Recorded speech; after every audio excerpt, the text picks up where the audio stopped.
The massive crystal towers reached into the dark space like frozen lightning.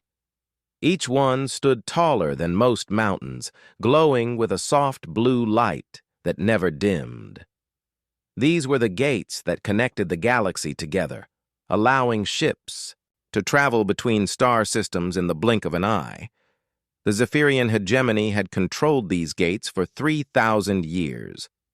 They were tall, proud creatures with scales that changed color with their moods and large eyes that could see things others could not. Their minds could touch thoughts across vast distances, and they believed this made them special. They believed it made them worthy to guard the ancient gates. High Custodian Vex Talar stood before the largest viewing screen in the command center, watching the steady flow of ships moving through the gate network. His scales shifted from deep blue to silver as he thought about the responsibility his people carried. The gates were not built by the Zephyrians. They were left behind by an ancient race that had vanished long ago, leaving only these mysterious structures behind. "Another request for gate access," reported Commander Zix then, approaching with a data pad in his clawed hands. "The species calls themselves humans. They come from a small system near the outer rim." Vextaler took the pad and studied the information. The humans were bipedal creatures, much like many other species they had encountered. They had no visible psychic abilities, used primitive chemical rockets for space travel, and their weapons were simple energy beams. Nothing impressive. Grant them access to 3 minor trade gates, Vextaler decided. The usual restrictions apply. They may use gates 7, 15, and 23 only. No access to core systems or military routes. This was the standard treatment for new species. The Zephyrians had learned to be careful over the centuries. They had seen too many young races destroy themselves when given too much power too quickly. It was better to let them prove themselves worthy before granting greater privileges. But there was one gate that no species was ever allowed to approach.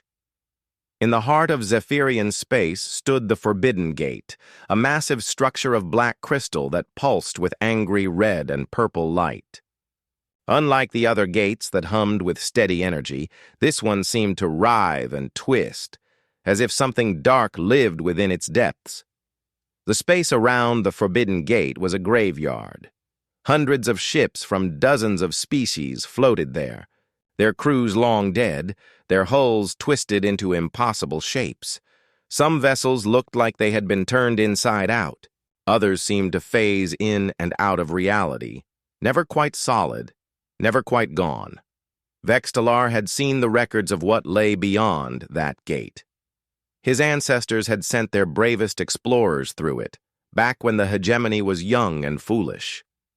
The few who returned spoke of a realm where reality itself was broken, where time moved in circles, and where things existed that should not exist.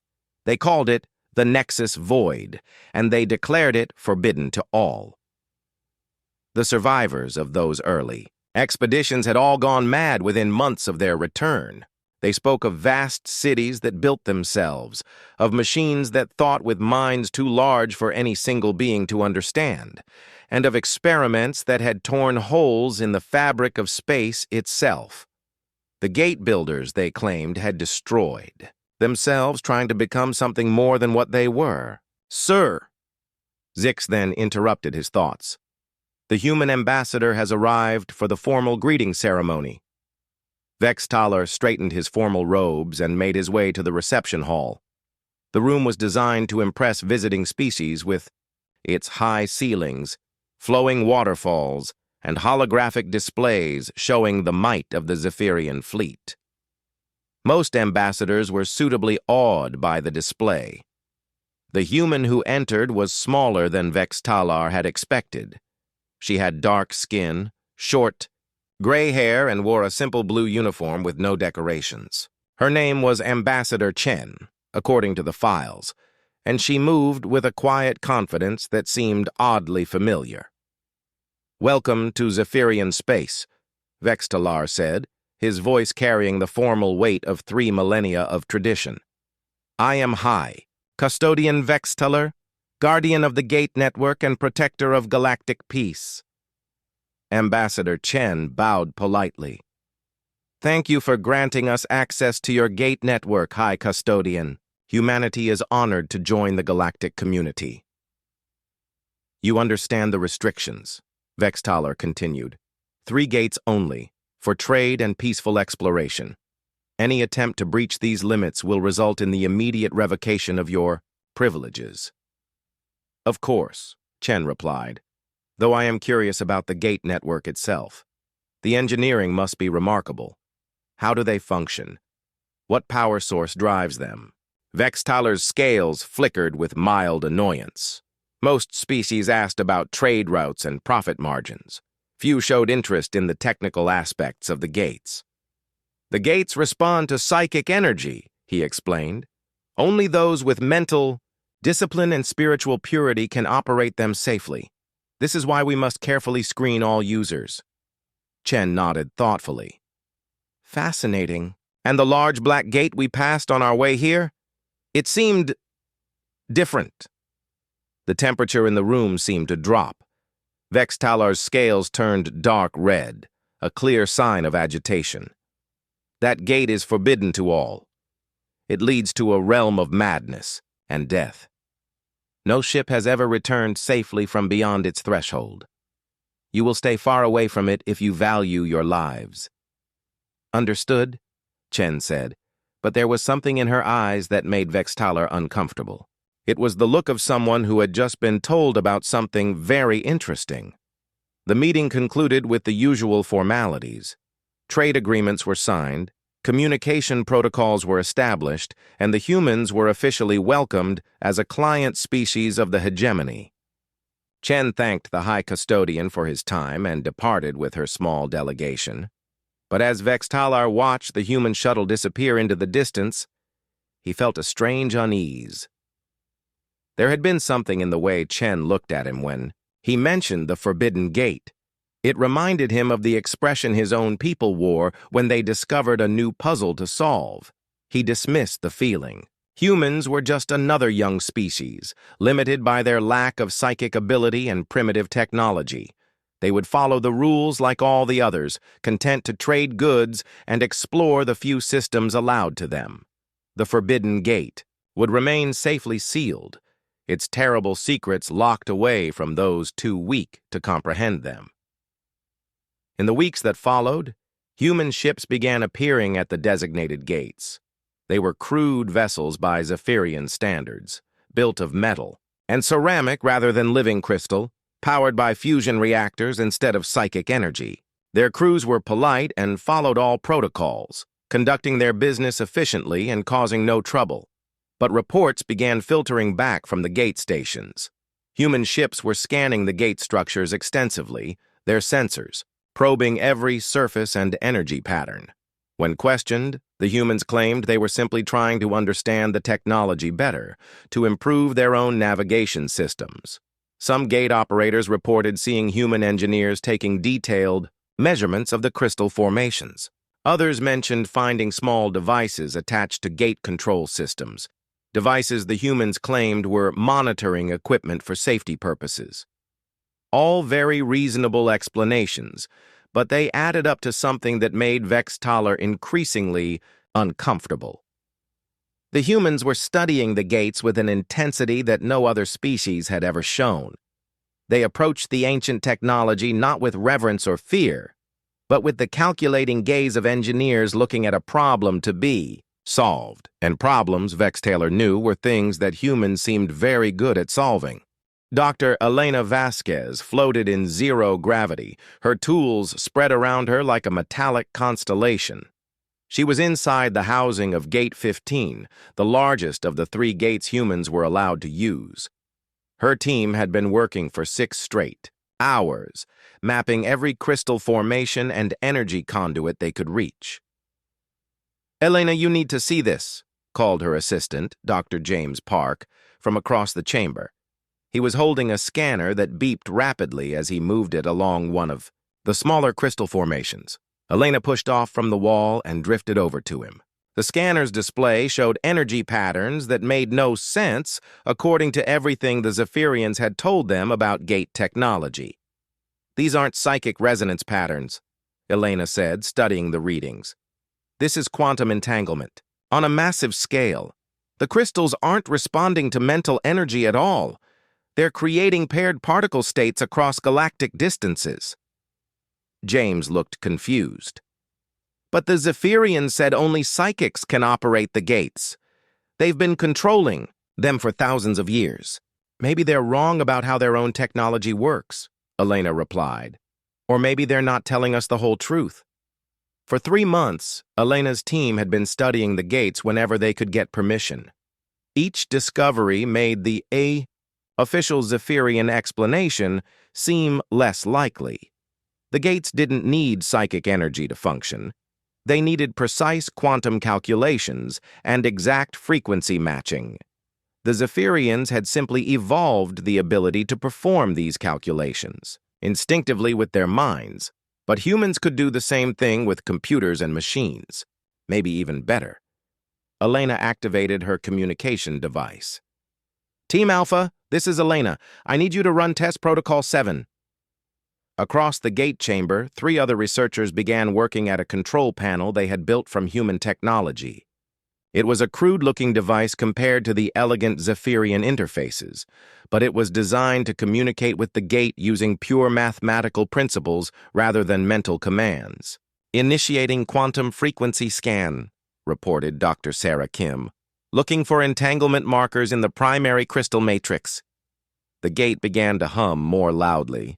The blue light that always surrounded it started to pulse in a new rhythm. Elena watched her instruments with growing excitement. The gate was responding to their electronic signals just as well as it responded to Zephyrian psychic commands. "Elena," James whispered, "are you thinking what I think you're thinking?" She nodded, slowly. "If we can interface with the gates directly, without needing psychic ability, then we're not limited to the 3 gates they assigned us. We could access any gate in the network." It was a dangerous thought. The Zephyrians had made it very clear that unauthorized gate use would result in humanity losing all access privileges. But Elena had always believed that knowledge was meant to be shared, not hoarded by those who happened to evolve the right mental abilities. Over the following weeks, human exploration ships began appearing in star systems that should have been unreachable to them. When Zephyrian patrol vessels demanded explanations, the human captains always had reasonable answers. Navigation errors, equipment malfunctions, solar storms that had thrown them off course. Captain Maria Santos was particularly good at this. When her ship, the UES Discovery, was found scanning a Zephyrian military installation 3 systems away from the nearest authorized gate, she looked genuinely surprised. "Navigation error?" asked Commander Tylvan, his scales flickering between yellow and orange with suspicion. "Our computer systems are still adapting to gate travel," Santos explained with a perfectly straight face. "Sometimes we end up in the wrong place. Very embarrassing." "Your ship's course logs show direct gate-to-gate travel with no stops," Tylvan pointed out. Santos shrugged. "Must be another computer glitch. You know how primitive our technology is compared to yours?" But Tylvan had been watching human ships for weeks now, and he was starting to notice patterns. They always seemed to have navigation errors that took them to strategically interesting locations. They always had equipment malfunctions that required them to conduct detailed scans of Zephyrian facilities. And they always had perfectly innocent explanations that were almost impossible to disprove. Meanwhile, back on the human research station, Elena was making even more disturbing discoveries. Her team had managed to hack into the gate network's communication protocols, and what they found challenged everything the Zephyrians claimed about the ancient technology. "The gates aren't just transportation devices," Elena explained to the assembled human leadership via secure communication. "They're part of a vast information network. Every time someone uses a gate, data flows through the entire system. The Zephyrians have been monitoring every conversation, every cargo manifest, every passenger list of every species that uses the network. Admiral Rebecca Hayes, commanding officer of the Human Exploration Fleet, leaned forward on the screen. "Are you saying they're spying on everyone?" "Not just spying," Elena replied. "They're controlling information flow throughout the galaxy. They decide which species learn about which technologies, which planets get access to which trade routes, which civilizations rise and which ones stagnate. They're not just guardians of the gates. They're puppet masters pulling strings across the entire galaxy." The revelation sent shockwaves through human leadership. They had known the Zephyrians were controlling access to the gates, but they hadn't realized the extent of that control. The gate network wasn't just about transportation. It was about power on a galactic scale. "There's more," Elena continued. "I've been analyzing the data flows, and there are signals coming from a source that's not on any star charts, something the Zephyrians call the Nexus Void. The signals are incredibly complex, like they're carrying massive amounts of information, but the Zephyrians have been blocking access to whatever is sending them."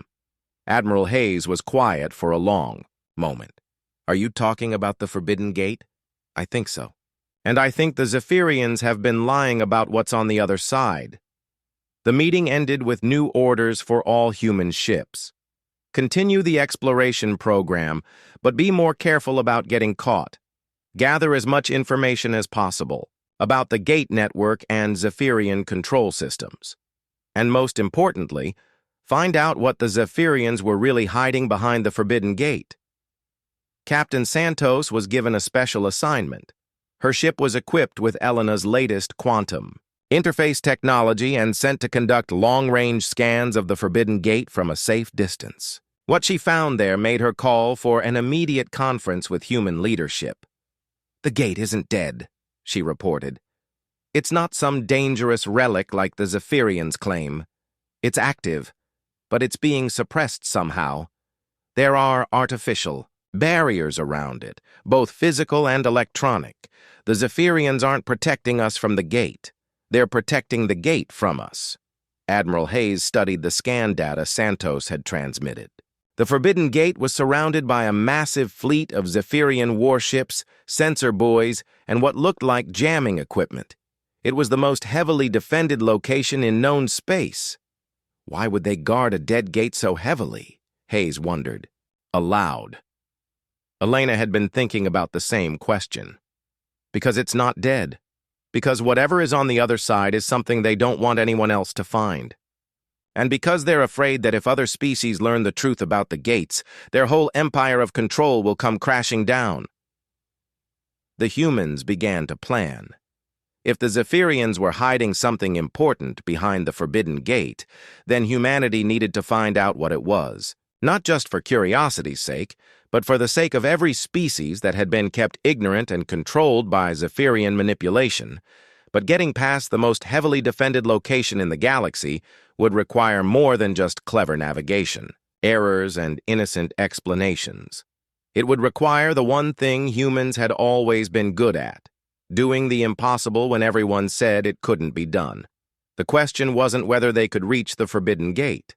The question was what they would find when they got there. High Custodian Vextalar's scales had turned a deep red that remained constant for days. His advisors knew this was a bad sign. When the High Custodian stayed angry for extended periods, it usually meant someone was about to face serious consequences. The source of his anger was becoming clearer each day. Human ships were being detected in restricted areas with increasing frequency. What had started as occasional navigation errors was now happening multiple times per week. Worse, the humans were no longer content to simply observe from a distance.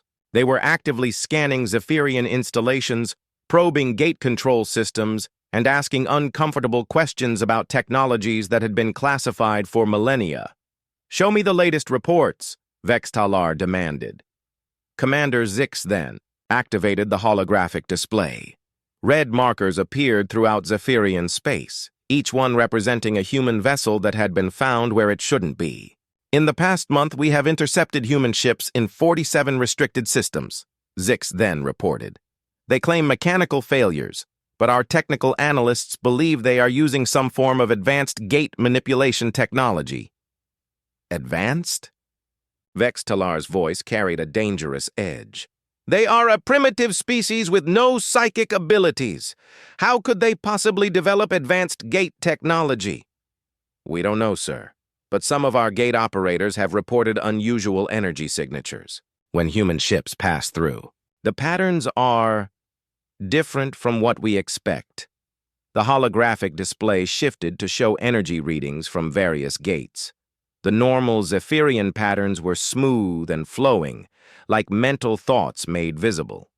The human patterns were sharp and mathematical, like machine calculations translated into energy. They're not using psychic interfaces at all, Vextalar realized.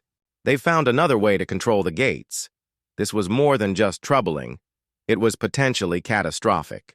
The entire Zephyrian power structure was based on their exclusive ability to properly interface with gate technology.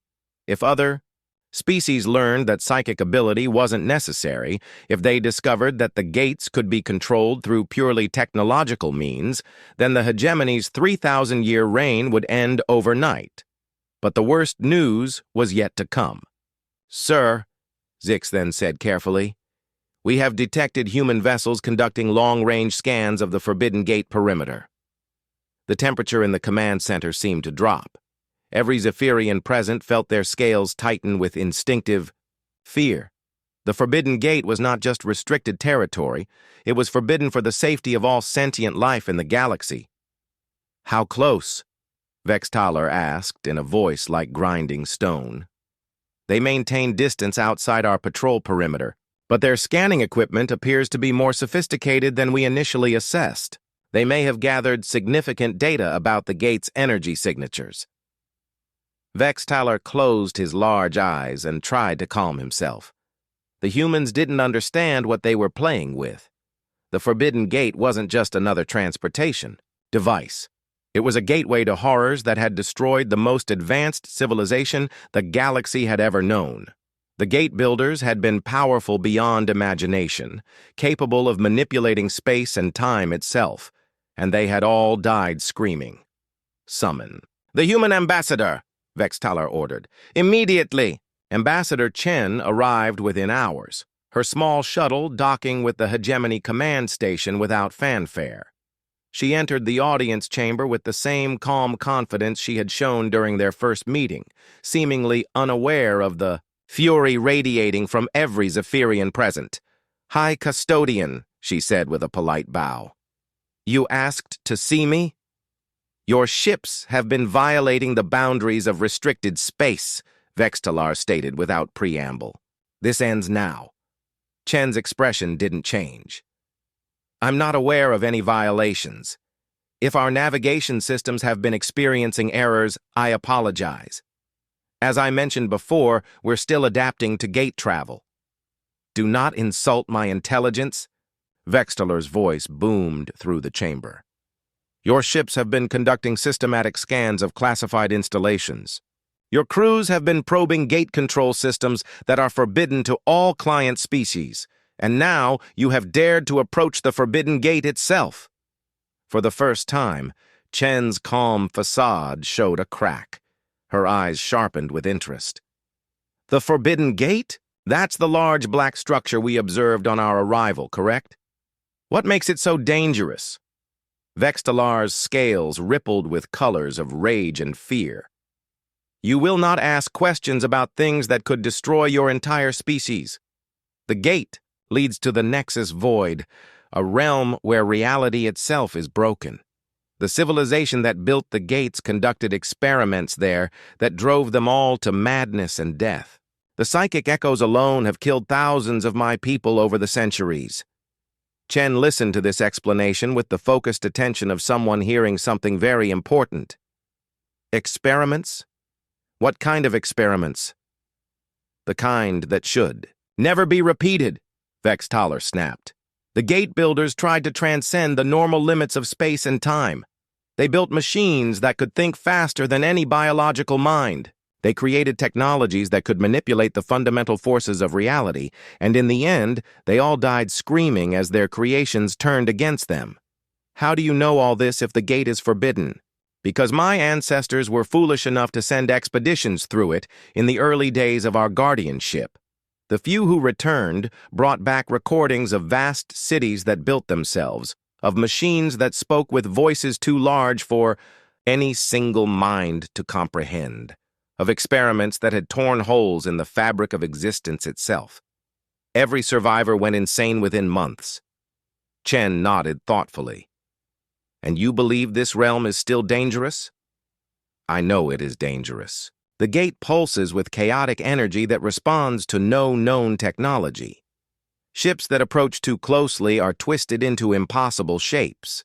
The space around it is littered with the remains of vessels from dozens of species who thought they could succeed where others had failed.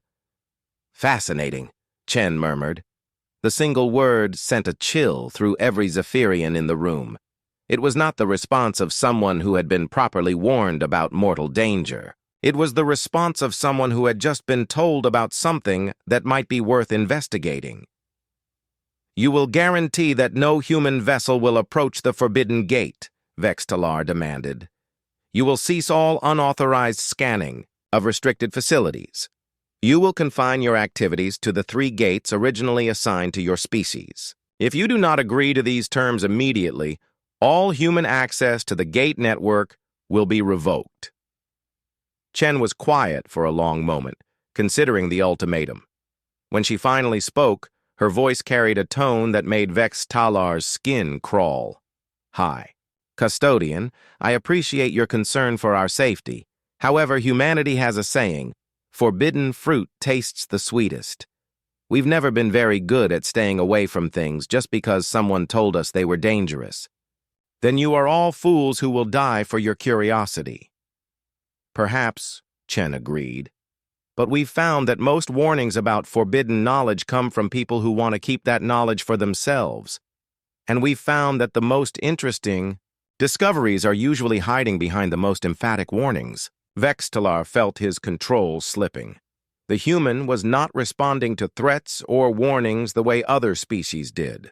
Where others showed fear or respect, Chen showed only polite interest and barely concealed skepticism.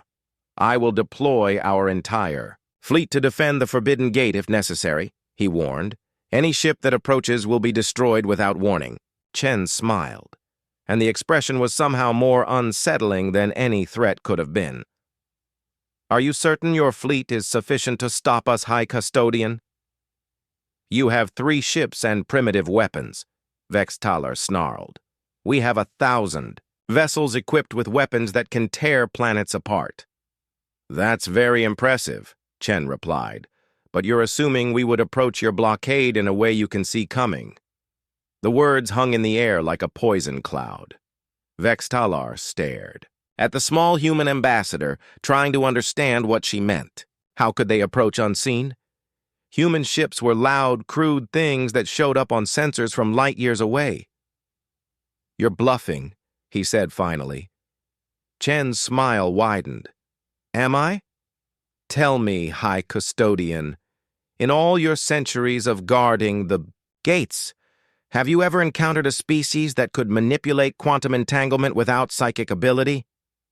Vextalar didn't answer, because he was beginning to realize that he didn't know what humans were actually capable of. They had already demonstrated gate technology that shouldn't have been possible for a non-psychic species. They had been appearing in restricted systems despite all security measures, and now their ambassador was calmly discussing approaches that couldn't be detected.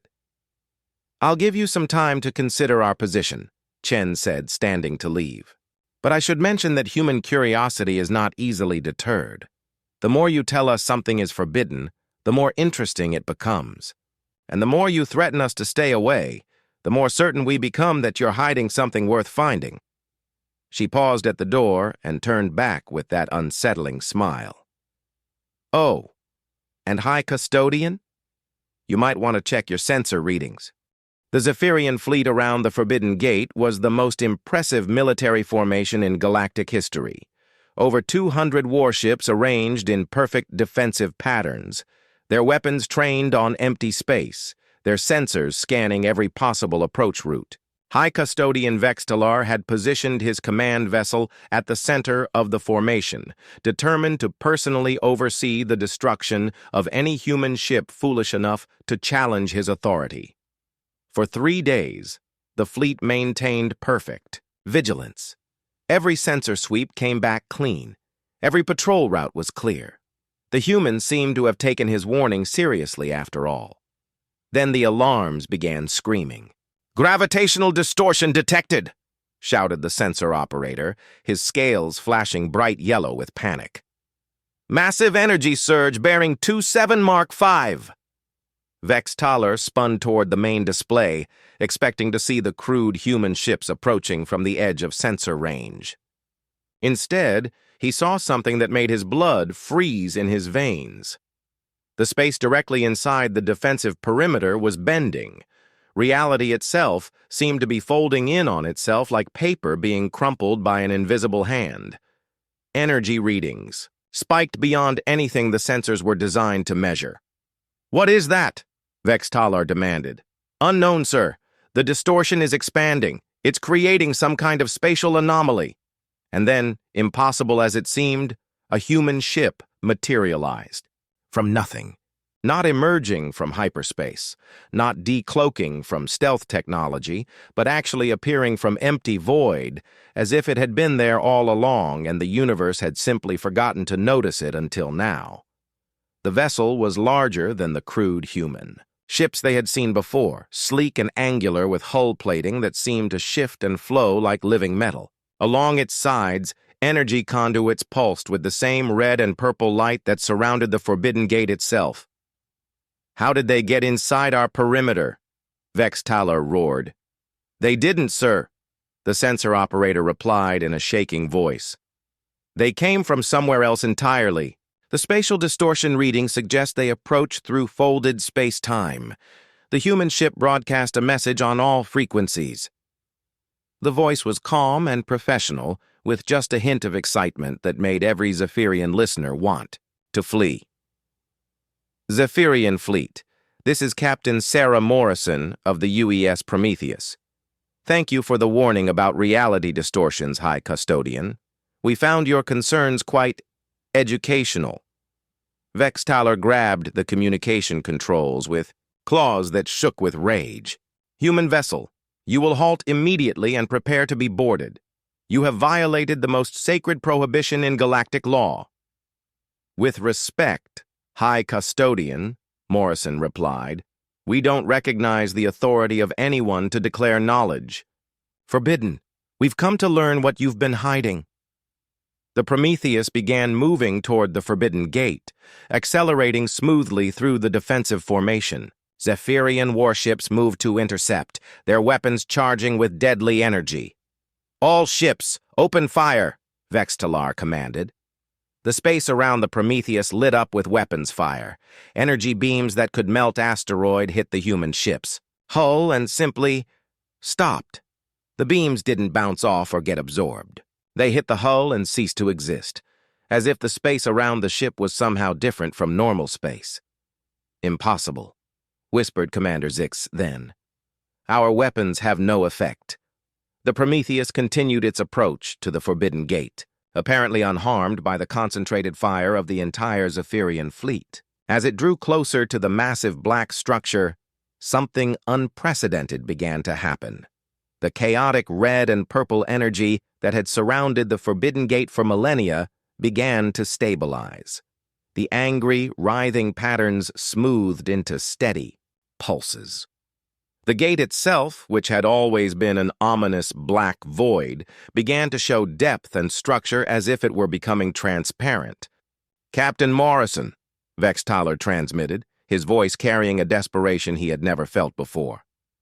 "You don't understand what you're approaching. That gate has killed thousands. The realm beyond it drove our greatest explorers to madness. Whatever experiments the gate builders conducted there destroyed their entire civilization."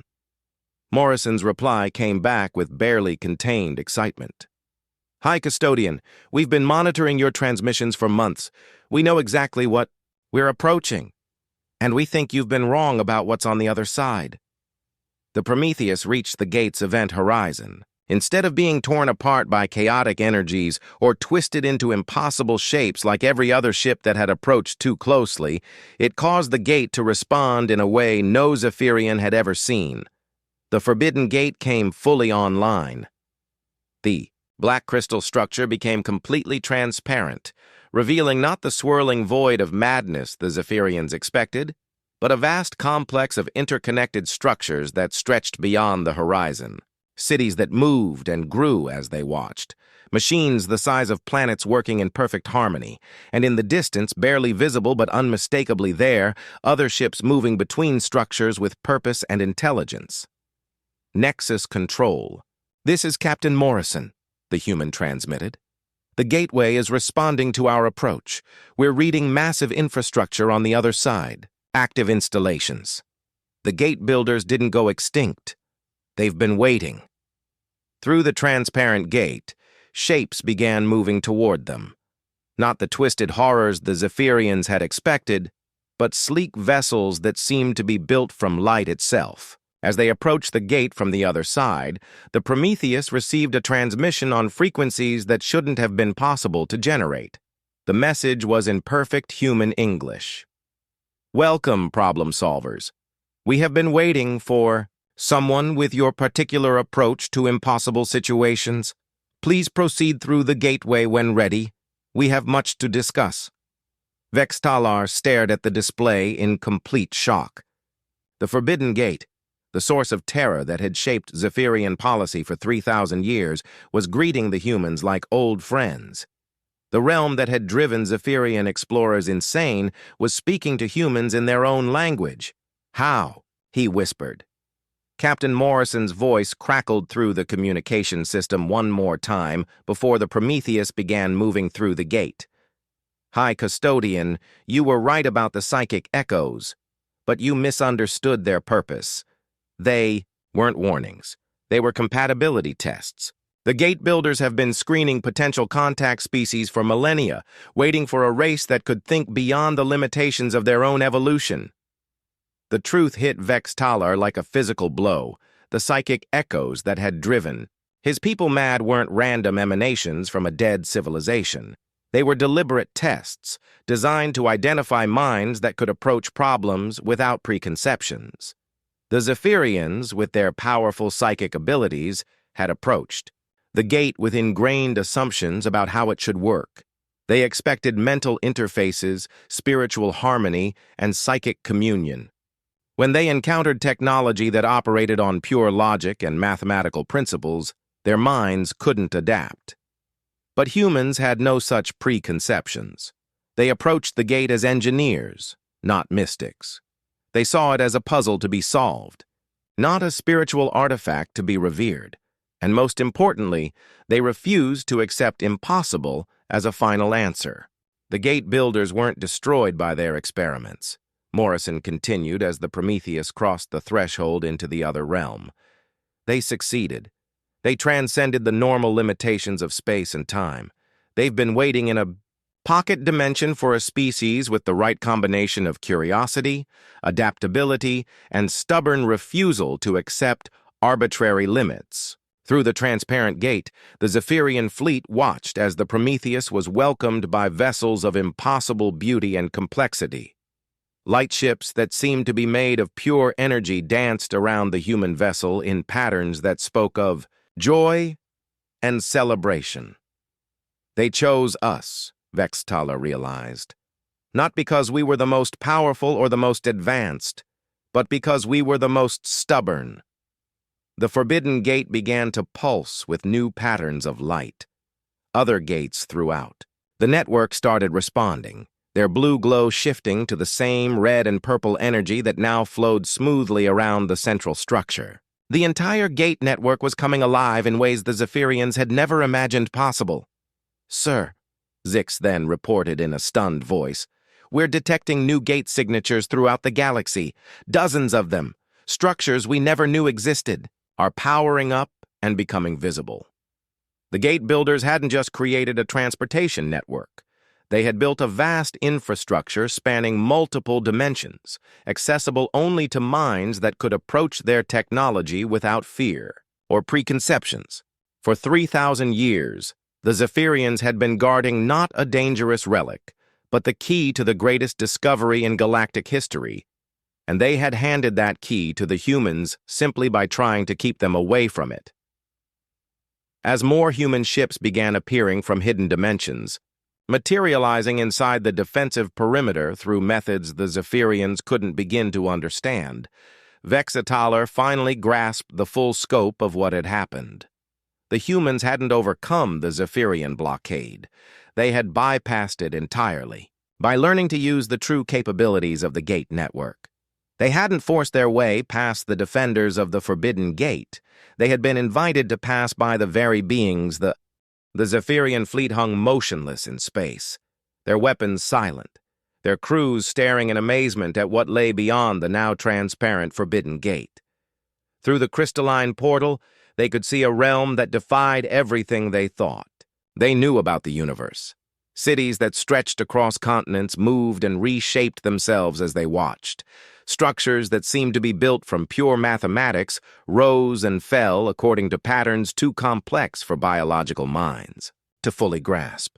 And everywhere, ships of impossible design moved with purpose between installations that dwarfed anything in known space. Captain Morrison's voice crackled through the communication system from the other side of the gate. "High Custodian Vexitaler, I'm transmitting what we're seeing here. I think you need to understand what your people have been guarding all these centuries." The main display filled with images that made even the most experienced Zephyrian explorers gasp in wonder. The gate. Builders' civilization hadn't been destroyed by their experiments. It had been perfected. They had learned to exist in multiple dimensions simultaneously, building structures that stretched across space and time like living bridges between realities. "The beings here call themselves the architects," Morrison reported.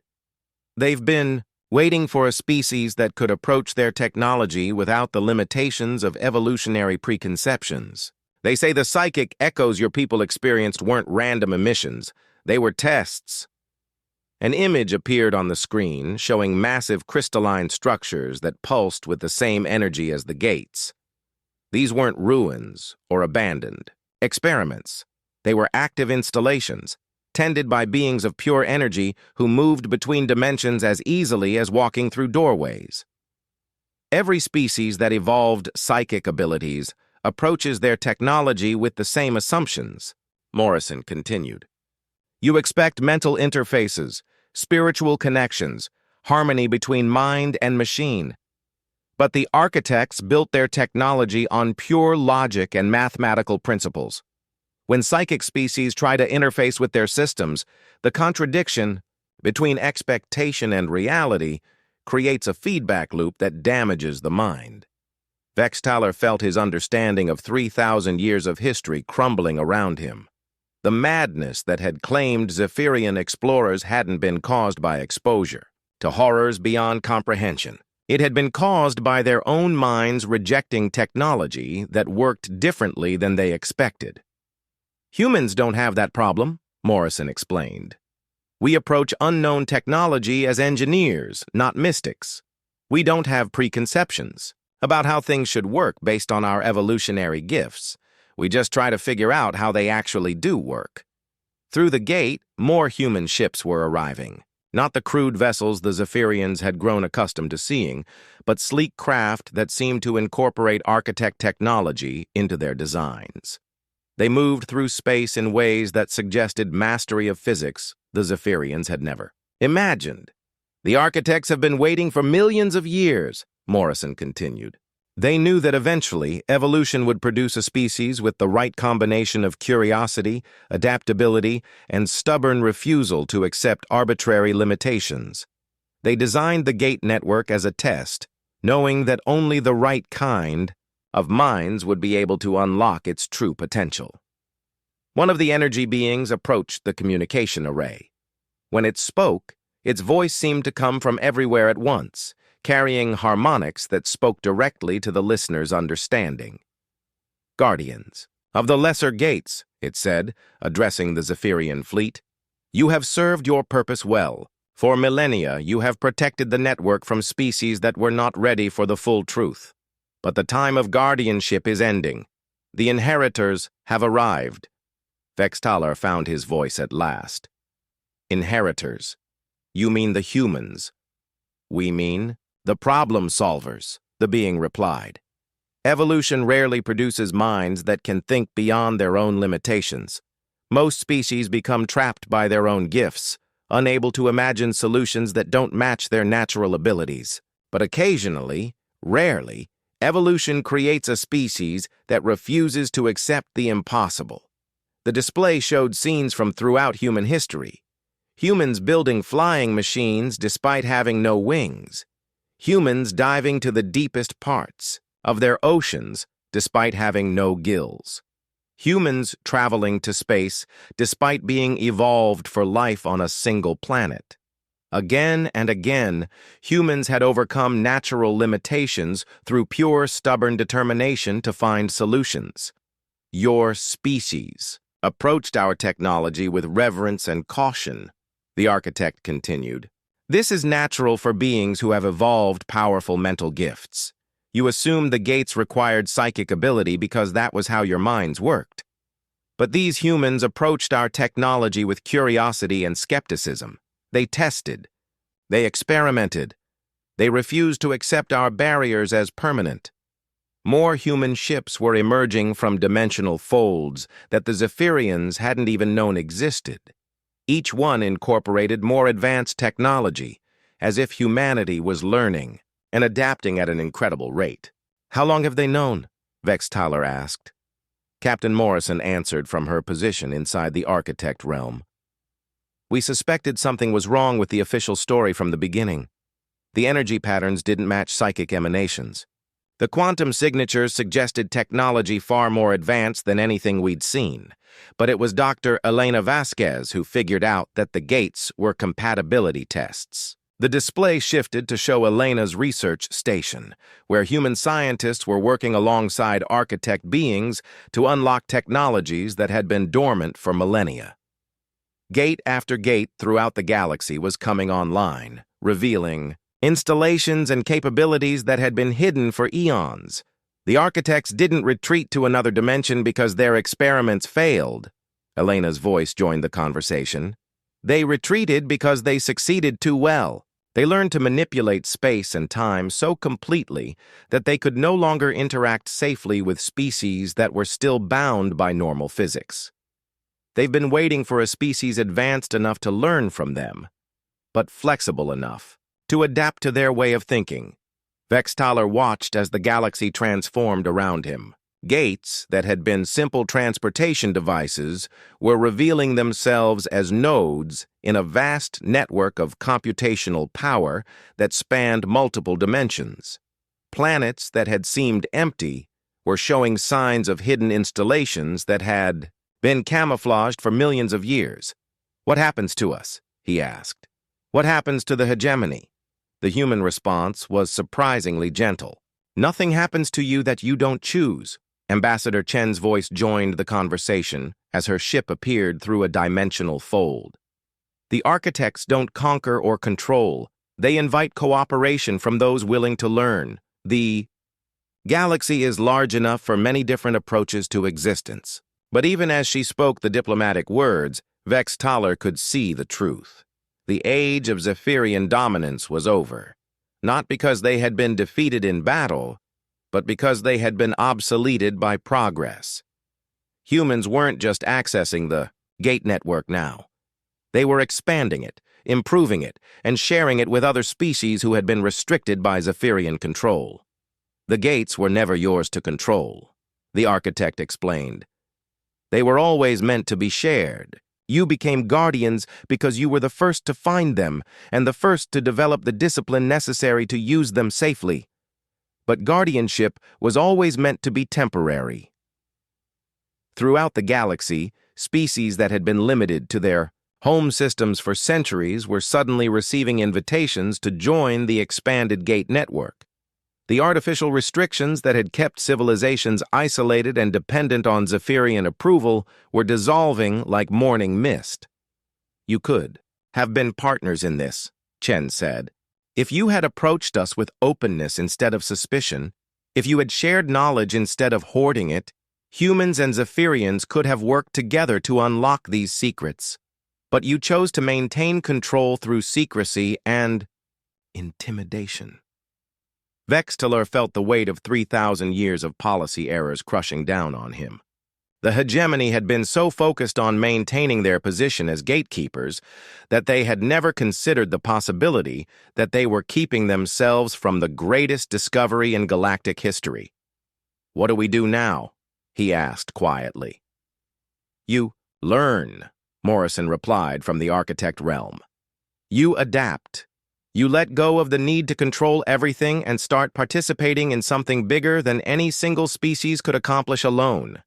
As if to demonstrate her point, one of the architect beings approached the Zephyrian fleet. Its form shifted from pure energy to something more recognizable, taking on aspects that resembled both Zephyrian and human characteristics. "Your psychic gifts are not limitations," it explained. "They are simply one approach among many. In the expanded network, there will be need for intuitive minds as well as analytical ones. The universe is complex enough to require many different types of intelligence working together." The final transmission came from Dr. Elena Vasquez, speaking from deep within the architect installations. "High Custodian, your people spent 3,000 years protecting the galaxy from knowledge they thought was too dangerous to share. But the real danger was never the knowledge.